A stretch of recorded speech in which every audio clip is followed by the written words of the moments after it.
다윗은 온 이스라엘의 왕으로 세워졌습니다.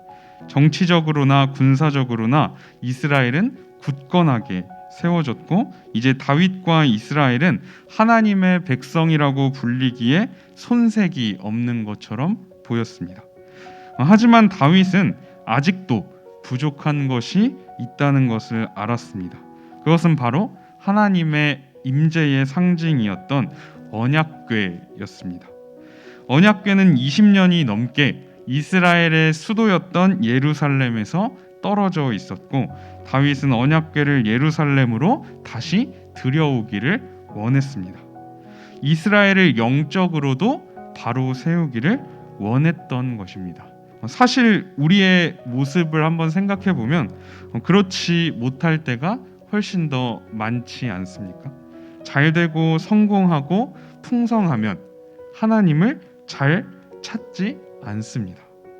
그러다가 문제가 생기고 고난이 찾아오고 우리에게 어려움이 닥쳐오면 그때서야 하나님을 찾는 우리의 모습을 보게 됩니다.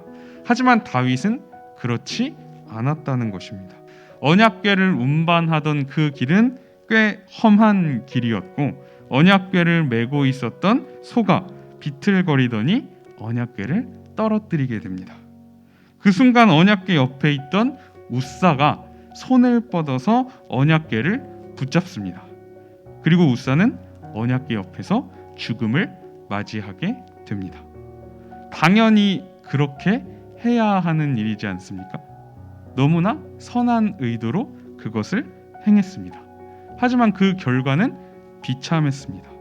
하나님께서 꼭 그렇게까지 하셔야만 했나 하는 싶은 생각이 들기도 합니다. 그런데 이 사건에는 중요한 의미가 숨겨져 있습니다. 먼저 우사가 선한 의도를 가지고 언약궤를 붙잡았다고 하더라도 그것은 하나님께서 정하신 방법이 아니었습니다. 하지만 우사는 성물인 그 언약궤를 손으로 만졌고 그 말씀대로 죽게 된 것입니다.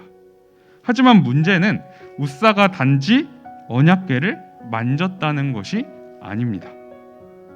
그보다 더 근본적인 문제는 당시의 제사장의 역할을 감당하고 있던 그 우사가 하나님의 말씀을 알지 못했다는 것입니다. 우사의 잘못은 단순히 언약궤에 손을 댄 것이 아니라 그들에게 주어졌던 하나님의 말씀을 알지 못하고 하나님의 방법대로 행하지 않은 것이었습니다. 하나님은 이것에 대해서 진노하셨고 그것을 심판하신 것입니다. 우리의 목적뿐만 아니라 우리의 그 방법도 하나님의 말씀을 따라야 한다는 것입니다. 하나님께서는 우사를 치셨지만 사실은 하나님께서 다윗을 치셔야 마땅했던 것입니다. 어떤 면에서 하나님께서는 다윗 대신 우사를 치심으로 지금 그의 문제가 무엇인지를 깨닫게 하신 것입니다. 이 사건을 통해서 하나님의 말씀을 잊어버리고 그 말씀에서 떠나 있는 그 영적인 상태를 보게 하신 것입니다. 다윗이 이 베레스 우사를 지날 때마다 또 그곳을 볼 때마다 자신의 죄인됨을 생각하게 되었을 것입니다.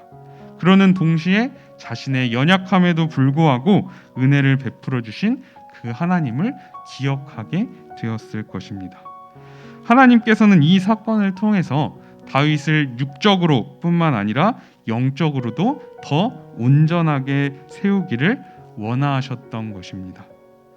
오늘날 우리에게도 이와 동일한 은혜가 주어졌습니다. 하나님은 날마다 하나님을 거역하는 죄인인 우리를 진노 가운데 치셔야 마땅합니다.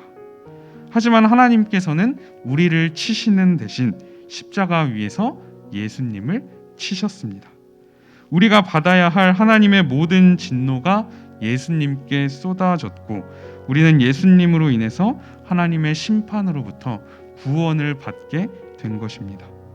그래서 우리는 예수님의 십자가를 볼 때마다 그 십자가를 묵상할 때마다 예수님께 내려진 그 끔찍한 심판이 원래는 나의 것이었음을 기억해야 합니다. 내가 하나님 앞에서 얼마나 큰 죄인인지를 깨닫고 겸손히 하나님의 은혜를 구하며 나아가야 합니다. 하나님께서는 우리 대신 예수님을 치심으로 우리를 새로운 피조물로 회복시키셨고 우리를 온전한 하나님의 사람으로 세워가기를 원하십니다. 우리의 마음과 생각, 우리의 목적과 방법, 우리의 모든 것을 하나님의 뜻대로 행하는 자가 되기를 원하시는 것입니다.